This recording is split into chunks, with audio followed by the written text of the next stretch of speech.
know I do. I know I do. I know I can feel anxious. I know I can feel overwhelmed easily if there are a lot of things that I'm working on and I'm trying to control them. Think of a time when you were a child and you cried, you felt alone, you felt isolated, you felt insecure, you felt helpless, you felt discouraged, you just did not know what to do, and you were felt like almost trapped inside of yourself in this feeling. And I'm saying this as when you were a child, but honestly, maybe you felt this way when as an adult as well. I know I've had experiences and feelings of this. It can feel like you're stuck. It can feel like you're suffocating. And sometimes you don't know or have the words to express to other people what it is that you're feeling. You don't have the language in that moment. And if you describe and have a word, sometimes the word is not what you're really feeling, or it's something similar and you want it to be exact, or you want to be able to communicate. You have the desire to authentically and genuinely communicate with others, but you may not have the language to do so. So you might feel trapped within yourself. One of these pieces is if you feel anxious, if you ever feel discouraged, if you ever feel overwhelmed, or just things are kind of out of control, if you're noticing that you're having indecision, you make a decision and then you do something different.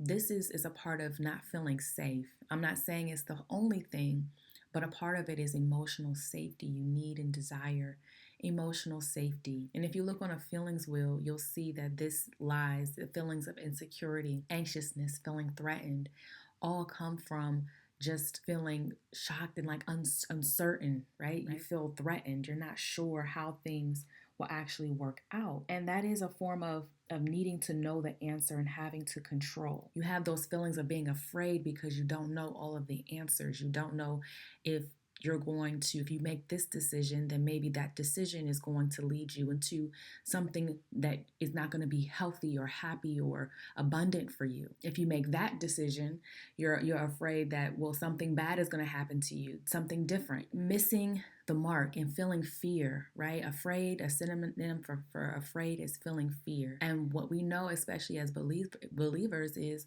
if you are afraid, you are disconnected from your Father. And God did not give us a mind of fear, but He gave us a mind of power, of love, and of self-discipline. So when those feelings come up, because we're human and it's just a part of being inside of this earth, just know that all of them are coming up to the surface. And I was reminded today by Curly Nikki how amazing that you can repurpose this opportunity. When you're feeling that way, you're in your body and you're shaking and maybe you're crying and you don't have the words and maybe you feel alone, although someone might be there with you in the house or in the home. But you just, or not, but you just feel alone, and you might just decide to put your comforter around you because you need something around physical around you to show you that you are not crazy, that you need to have love, you need protection, right?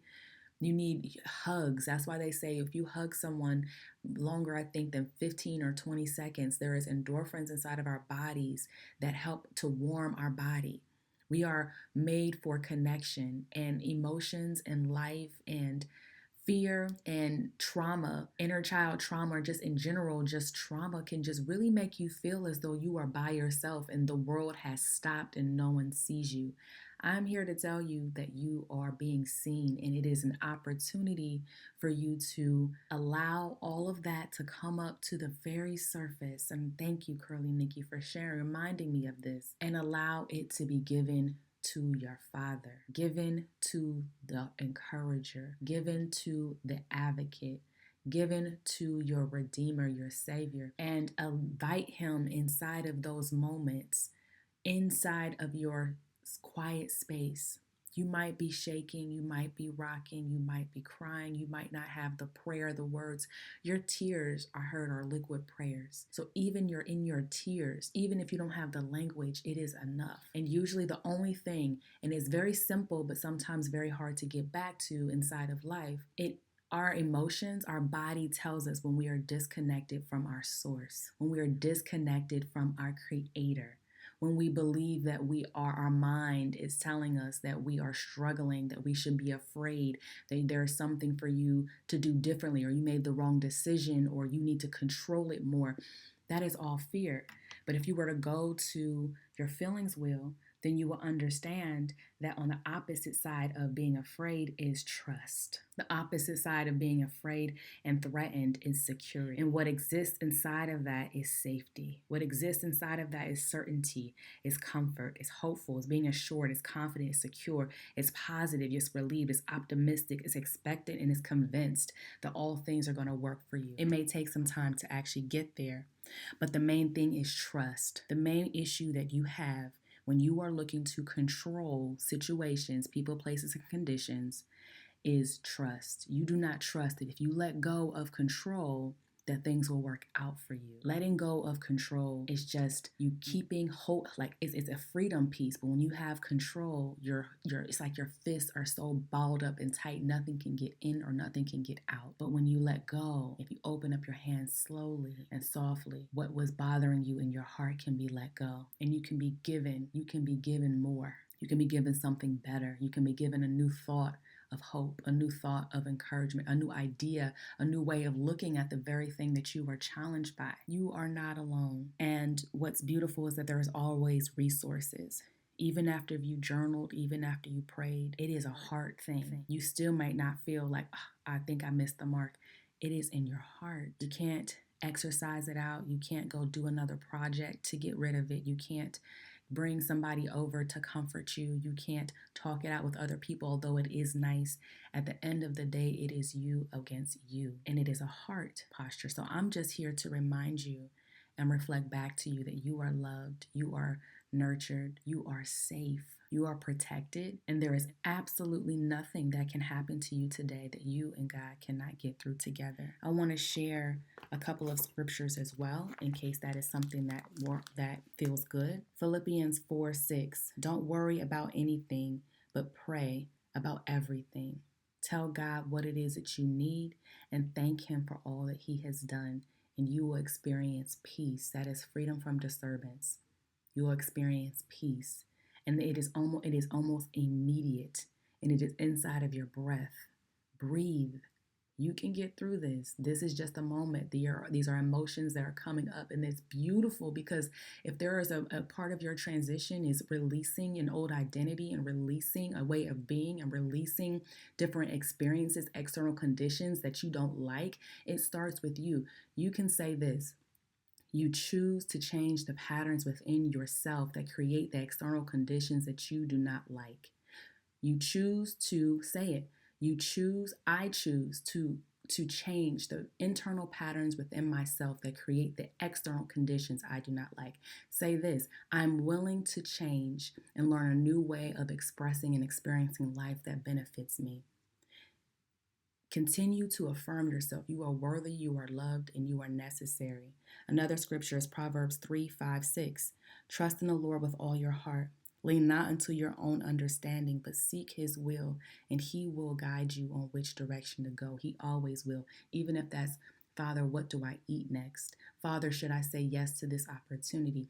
Father, should I go exercise and work out? Father, do I need rest? Father, nurture and guide my next breath if it comes down to it. The last one is Psalms 139, chapter 14. Thank you, and the whole thing, but I'm going to read chapter 14. Thank you for making me so wonderfully complex. Your workmanship is marvelous, how well I know it. You watched me as I was being formed in utter seclusion, as I was woven together in the dark of the womb. You saw me before I was born. Every day of my life was recorded in your book. Every moment was laid out before a single day had passed. How precious are your thoughts about me, oh God. They cannot be numbered. I can't even count them. They outnumber the grains of sand, and when I wake up, you are still with me. I'm going up to verse 7.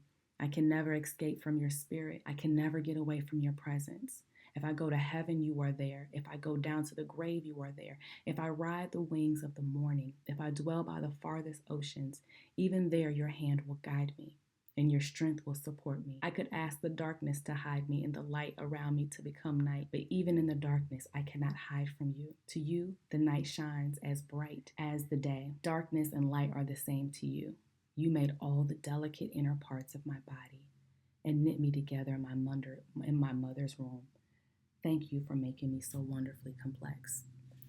Friends, I wanted to share this message with you because life and the country and the world can be so chaotic. But I wanted to remind you that you are not alone, and that when tough feelings emerge, when feelings of feeling afraid or threatened or insecure or helpless or discouraged or disappointed, it's just a sign that there is something within you that wants to release those feelings, and that you are the only person, the gatekeeper. You can release it. And the words to say is, Jesus, I release this. Can you take over? And he will. And say it as many times as you need to. Once you do, you can begin to realize safety, emotional safety, security, confidence. You are loved, protected, and safe. And Curly Nikki, thank you so much for being who you are to us in this world. Friends, I'm going to link her channel in the description as well. Cheers to mastering your transition together.